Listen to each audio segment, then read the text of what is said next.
Olivet Discourse, and you get very sobering words about what it means for us and how we view others and how we specifically view those that the scriptures say are the least of these.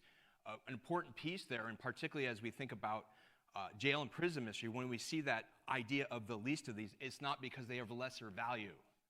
It's because of their circumstances. It's because of where they find themselves. Whatever has brought them to that place, they are no less value to Jesus Christ. That's why his words are sobering, that when you do that sort of work to the least of these, you do it what? Unto him. I almost said to me, but that was his words, unto him. So if we can go to the next slide. There we go. So who are we? Oh, I can't read that. All right, Area Chaplains provides hope and transforms lives through the message of Christ in correctional facilities in Northern California. We were incorporated in March 16th of 2009, and currently we're serving in the Contra Costa County jails. The reason that's our purpose statement is we would certainly like to work in other counties, but right now we're not. But God has blessed us since 2009 in Contra Costa County. He continues to show us favor in the jails of Contra Costa County as we serve ultimately him in what we do. You can go to the next slide. The 3 detention facilities, Marsh Creek, which is right down the road here. You'll see if you drive that way. What road does that become after Clayton? It goes Marsh Creek. Thank you. I did it on purpose.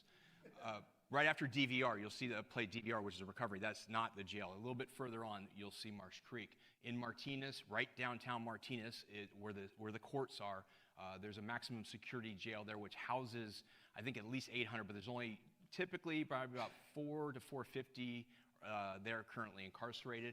And West County about the same. It's a medium security facility that houses about 400 to 450 inmates as kind of an average nowadays. And that's also where primarily our females are housed.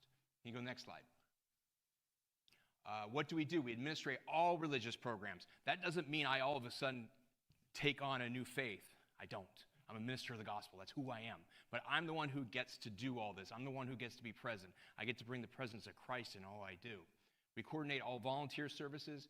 We individually do pastoral care and counseling for inmates. We direct ministry to staff. We do direct ministry to staff.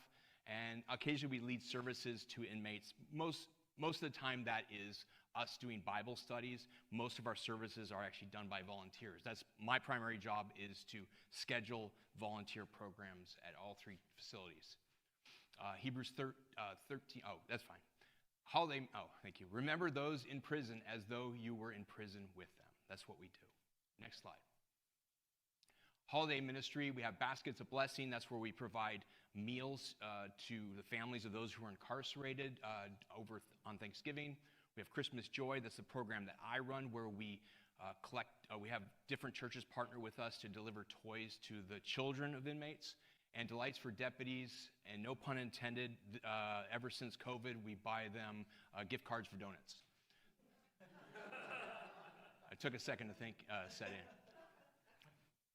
So I was in prison, and you came to visit me. Matthew 25:36. Next. So who is Chaplain John?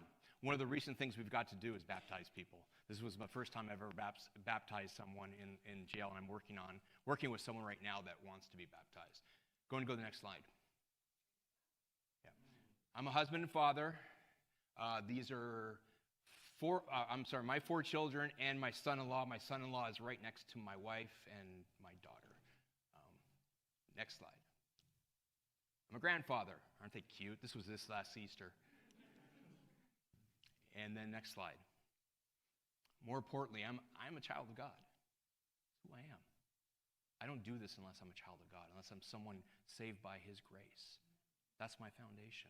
I don't do this because John's a good guy. I'm a child of God by what he's done. I have the right to be his child. Boy, that's an important message inside the jails. You have that right, because they're often worried about their rights. Their rights both in their court cases, their rights as those being incarcerated, what they do and don't get. And I always remind them, you have the right to be a child of God. That's the greatest right you can have. I'm a Jesus follower. I'm a gospel minister. And then if you go to the next slide, I'm raised with Christ. And the story of coming to jail and prison ministry is an interesting one. Softball was my thing. I was a softball guy. That's what people knew me as. Later in life, when I stopped playing, they said, oh, yeah, softball guy. Yeah, the guy plays softball a lot. And a friend of mine in 2003 invited me to come to prisons in Florida, fly over there. He actually was a online sports dealer. Okay, I bought the stuff from him. And he said, come on, we're going to do ministry together. Well, in 2003, I started doing it. And I admit, I went there. It was fun meeting guys, playing softball with him in prison. I enjoyed that. I enjoyed that. But it was always about, I admit it was early on, especially it was still about softball and connecting with guys and playing softball. I could talk softball. I was a pretty good player. And why could I do that? Because it was my priority. My priority was learning, observing, engaging in softball. I loved doing it. It was an idol. And God used that idol to turn my heart to the incarcerated. I don't play softball anymore. It was a slow death that needed to occur. But a death nonetheless. And now I live to make Christ known to the incarcerated because of that. So here's what Paul is saying throughout this passage. You are dead to your old self. That's done. And alive to Christ. This is you. This is who you are. Because he says it, who you are. It may not feel like it some days. I'm God's child. Yeah, that's why he needs to remind us. Behold the manner of love in which the Father gives, that you are a child of God. That it's a right to all who believe in his name. Because it needs to come from him to what he has realized and what he's done.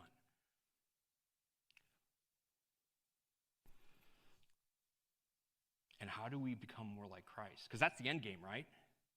The end game is to be renewed into his image. We see it here in this passage. We see it in the 1 John passage, is by setting my mind where he is. Negatively, we can't become what we don't know. I became a decent softball player, pretty good at it, knowing a lot of stuff, knowing way more than I need to. A lot of stuff I just need to forget by keeping my mind on it. But I'm not going to become like Christ unless I set my mind on him. Put on Christ. I don't want it. I'm working this out. Don't get me wrong. I'm preaching to myself up here, trying to convince myself I don't need these things. I'm honest with those who I sit with in the jail too. John's working this out, guys. And if we think about the infinite holy God that we sang about out here, right? You are holy. You are infinite. You are beyond our understanding. And yet you love us this much. You call us your children. How amazing that is. The gap between me and someone I'm sitting across with, there is no gap between us and God. We are both, as David says in Psalm 51, what you want is a contrite and broken heart before you, Lord. That's what you desire. And that's what I want to do for the incarcerated, and what I'm trying to do for the incarcerated, make Christ known to them. Because it's only then that all the folly, all the things that cause them to stumble, and there are some broken people in there. I can't even imagine what they've been through to get them to where they're at, the path they've had to go through. I haven't had to experience that. It's more dynamic than just they're bad, we're good. Way more. And I'm humbled by that every day. I'm changed by that every day. And I thank you guys for your support. You have consistently supported the Area Chaplains before my time with them. And Lord willing, if you continue to support us, it's my pleasure to come here and share with you today. So let's pray.